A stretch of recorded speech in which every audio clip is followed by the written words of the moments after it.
सब मिलकर के आपदा को अवसर में बदलेंगे। कोरोना के इस संकट ने भारत को आत्मनिर्भर भारत, सेल्फ रिलायंट होने का सबक भी दिया है। आत्मनिर्भर भारत यानी भारत इंपोर्ट पर अपनी निर्भरता कम करेगा। आत्मनिर्भर भारत यानी भारत इंपोर्ट पर खर्च होने वाली लाखों करोड़ों रुपयों की विदेशी मुद्रा बचाएगा और देश के गरीबों के कल्याण के लिए काम में लाएगा। आत्मनिर्भर भारत यानी भारत को इंपोर्ट न करना पड़े, इसके लिए वो अपने ही देश में साधन और संसाधन विकसित करने की दिशा में लगातार प्रयास करेगा, आगे बढ़ेगा। आत्मनिर्भर भारत यानी जिसे आज हम इंपोर्ट करते हैं, कल को, और ये बात मैं बहुत जिम्मेवारी के साथ आप सबके पर भरोसा होने के लिए कह रहा हूं, ये आप पर मेरा जो भरोसा है उसके लिए मैं कह रहा हूं कि आज हम जो इंपोर्ट करते हैं, कल को उसी के सबसे बड़े एक्सपोर्टर बनेंगे। साथियों, इस लक्ष्य को प्राप्त करने के लिए यह बहुत आवश्यक है कि हम एक एक सेक्टर को पकड़कर, एक एक प्रोडक्ट को पकड़कर, एक एक सर्विस का ध्यान करते हुए होलिस्टिक तरीके से काम करें। एक एक क्षेत्र को चुन करके उस क्षेत्र में भारत को आत्मनिर्भर बनाएं। आज का ये इवेंट इसी सोच को साकार करने की दिशा में एक महत्वपूर्ण इनिशिएटिव है, एक मजबूत कदम है। आज एनर्जी सेक्टर में भारत को आत्मनिर्भर बनाने के लिए, सेल्फ रिलायंट बनाने के लिए एक बहुत बड़ा कदम उठाया जा रहा है।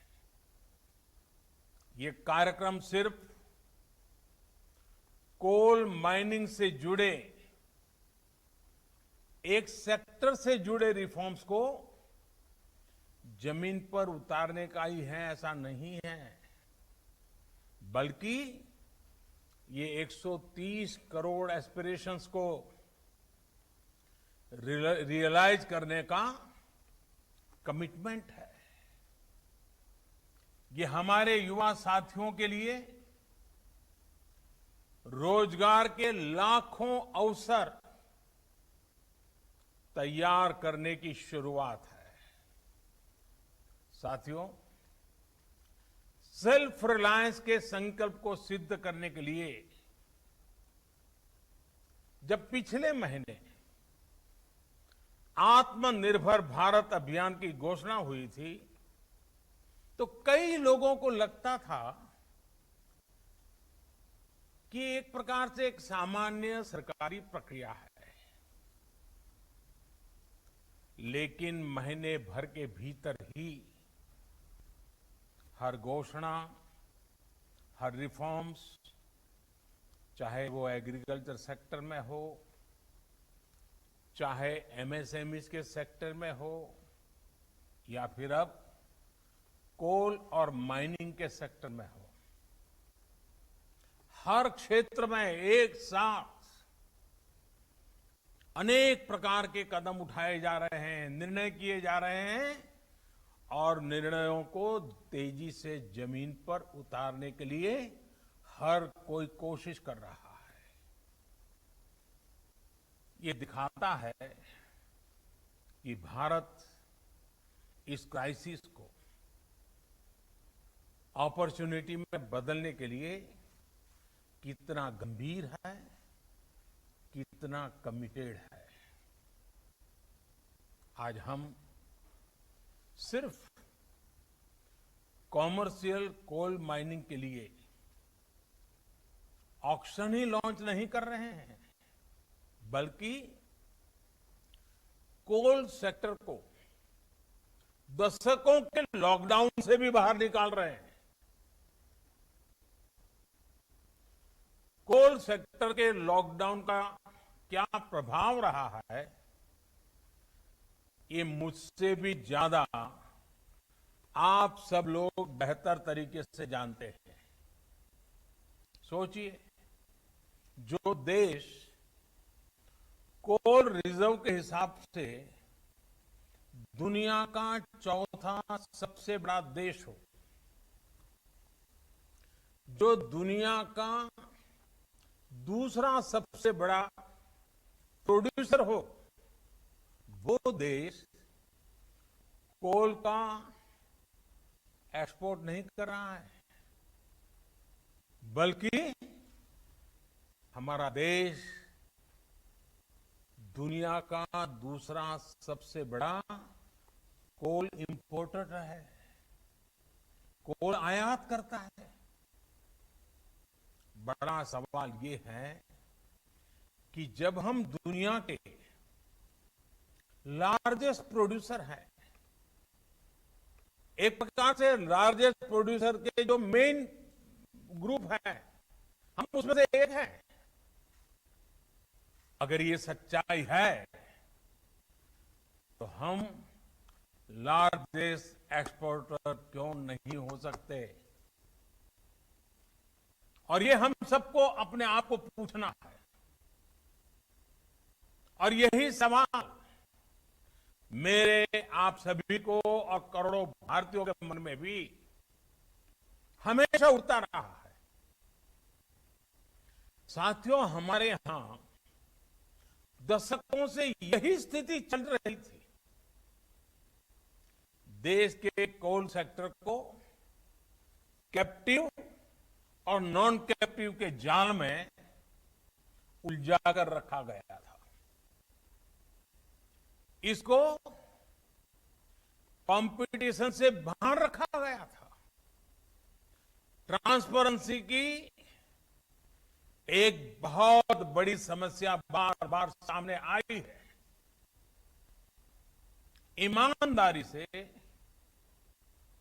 ऑक्शन को छोड़िए, कोयला खदानों के अलॉटमेंट में बड़े बड़े घोटालों की चर्चा हर किसी ने सुनी है, हर समय हुई है, हर कोने में हुई है।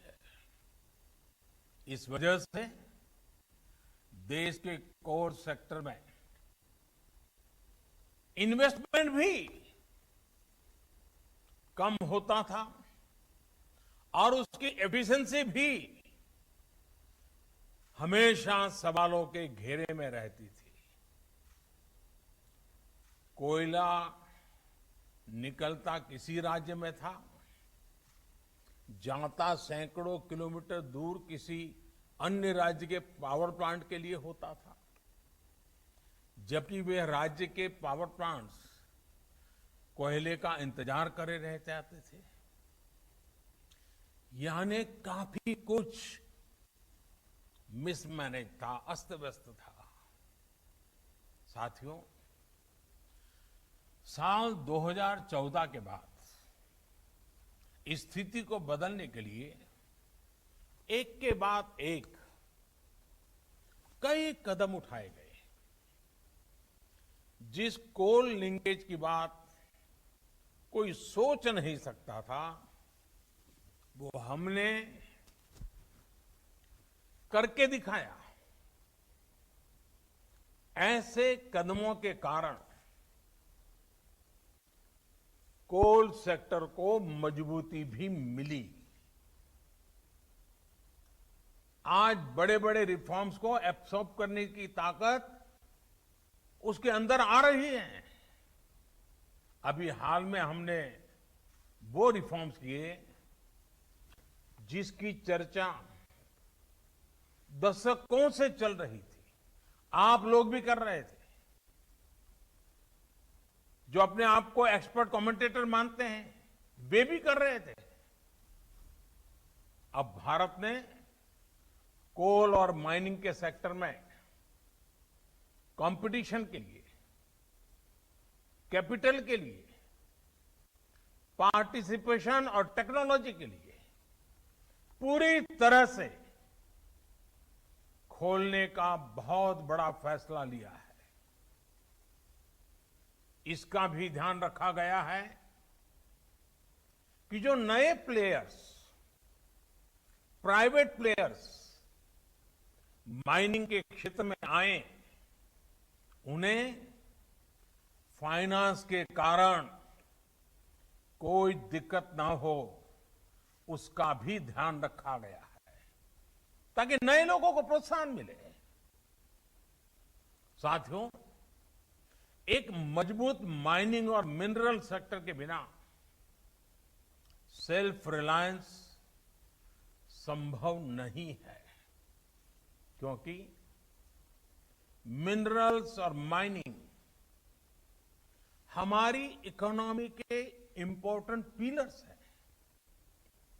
अब रिफॉर्म्स के बाद अब कोल प्रोडक्शन, पूरा कोल सेक्टर भी एक प्रकार से आत्मनिर्भर हो पाएगा। अब कोयले के लिए बाजार खुल गया है। जिस सेक्टर को जब जितनी जरूरत होगी वो खरीदेगा। साथियों, जो रिफॉर्म्स के लिए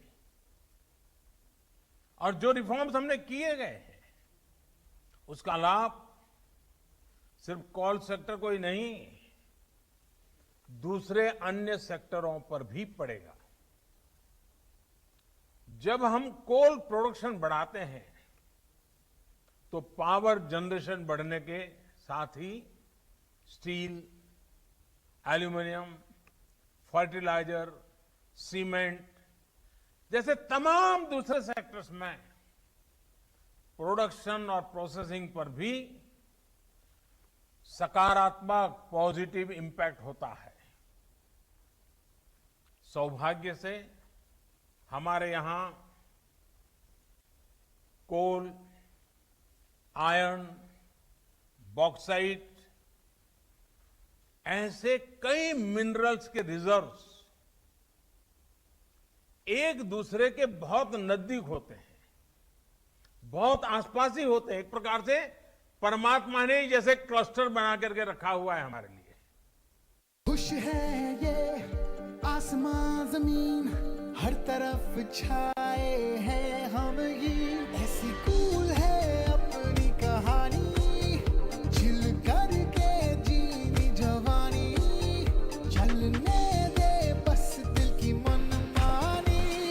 I'm cool, chill your bill, I'm cool, chill your bill, I'm cool, chill your bill। एक बुलेटिन में हर खबर, देश के नंबर 1 न्यूज नेटवर्क का number 1 news bulletin. News top 9 रोज सुबह 7 बजे और शाम 7 बजे। जुड़िए संसार से हमारी रफ्तार से। TV9